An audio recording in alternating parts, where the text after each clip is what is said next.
Gentlemen and ladies, awesome to be out here today.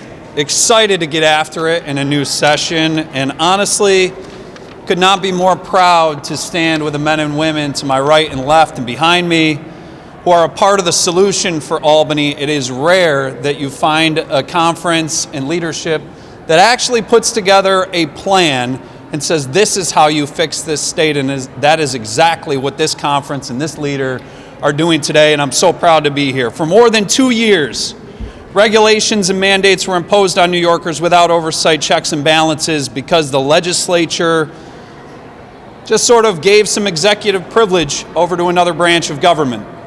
I think they were derelict in their duties, and I think most citizens in the state of New York would agree. Businesses didn't have a say, local governments didn't have a say, parents didn't have a say, and you heard Jack Martins talk about parental rights. And our already overburdened healthcare system was greatly harmed by vaccine mandates that came down from on high. It's not how this republic is supposed to work. Either schools were closed or children were forced to continue to wear masks for too long, and we see the result. They suffered emotionally, they suffered developmentally, and they suffered educationally. We need to focus our efforts on helping our schools close that learning gap so that many of our school children experience throughout the pandemic, and ensure that the voices of parents, teachers, and administrators who all went through this, that their voices are heard loud and clear. Not just mandates from Albany bureaucrats that work over in the state education building or on the second floor. We must continue to ensure that every child has access to the very best educational opportunities. It's written in the Constitution of the state of New York, and that those opportunities prepare our future generation of leaders.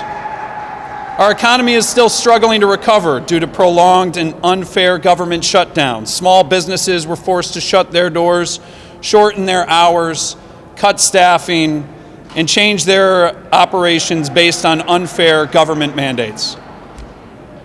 We need to get off the backs of those small businesses. They want to rehire people. Some people just aren't getting back into the workforce. And focus on creating an environment where they can thrive and prosper again. Checks and balances are so important to our government. They're important if we actually apply them.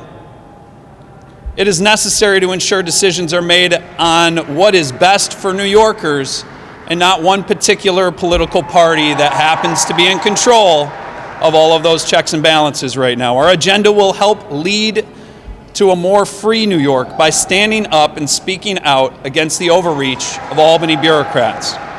We will continue to hold one-party rule accountable and ensure that millions of New Yorkers that we represent are heard by state government.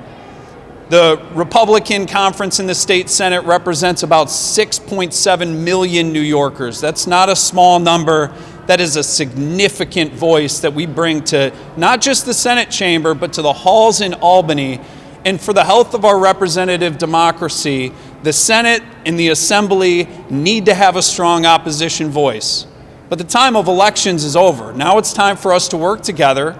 It's time for Democrats to hear a plan because they haven't presented one. And I'm so proud to stand with this conference and the leader who leads it, a leader by right term, Leader Rob Ort.